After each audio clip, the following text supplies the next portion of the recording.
सिंधुदुर्ग जिल्हा आशा workers union आणि centre of Indian trade union म्हणजेच C2 यांच्यातर्फे प्रमुख मागण्यांसाठी आज दुपारी सिंधुदुर्ग जिल्हाधिकारी कार्यालयावर थाळीनाद आंदोलन छेडण्यात आले।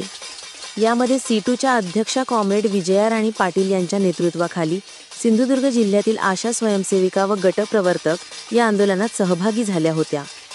अन्यायकारक 4 श्रम संहितांशी संबंधित राज्य नियम आणि महाराष्ट्र जनसुरक्षा विधेयक मागे घेण्याबाबत आणि आशा तसेच गटप्रवर्तक यांच्या प्रलंबित मागण्यांबाबत हे थाळीनाद आंदोलन छेडण्यात आले।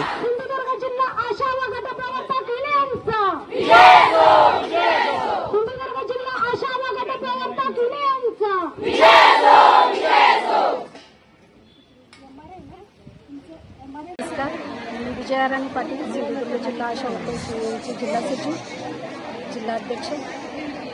गेली 12 वर्ष या आशा काही काम करत आहेत, तर त्यांना जे मिळणारं मानधन आहे ते खूप तुटपुंज आहे। आता सरकारने त्यांना दिलेलं आहे जे काही ठराविक मानधन, त्यामध्ये सुद्धा आता कपात 6 महिने झालं केंद्र सरकारचं मानधन स्थगित आहे। तर आजचा हा थाळीनाद आंदोलनाचा आमचा मुख्य हेतू हाच आहे की जे काही 6 महिन्यापासूनचं त्यांचं थकीत वेतन आहे ते त्यांना मिळालं पाहिजे।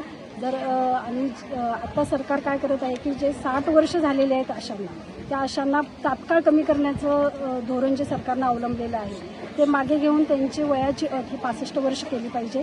तसेच त्यांना जे मिळणारं मानधन आहे ते महिन्याच्या महिन्याला अदा करण्यात यावं। आणखी जे काही जनसुरक्षा विधेयक आहे ते रद्द केलं पाहिजे। तसेच कामगार कर्मचारी विरोधी ज्या काही 4 श्रम संहिता आहेत त्यासुद्धा सरकारने रद्द केल्या पाहिजेत, जेणेकरून भविष्यात जे कामगार कर्मचारी वर्ग आहे त्यांना आंदोलनाचे जे काही हत्यार आहे ते उभारता आलं पाहिजे आणि आपल्या हक्कासाठी त्यांना लढता आलं पाहिजे। त्यासाठी ह्या मागण्या आम्ही घेऊन सरकारपर्यंत पोहोचण्याचा प्रयत्न आता ह्या आंदोलनातून केलेला आहे। भविष्यात जर सरकारने दुर्लक्षच केलं ह्या आशांच्या मानधनाकडे तर नक्कीच आम्ही मोठं आंदोलन उभारू अशी ग्वाही देतो।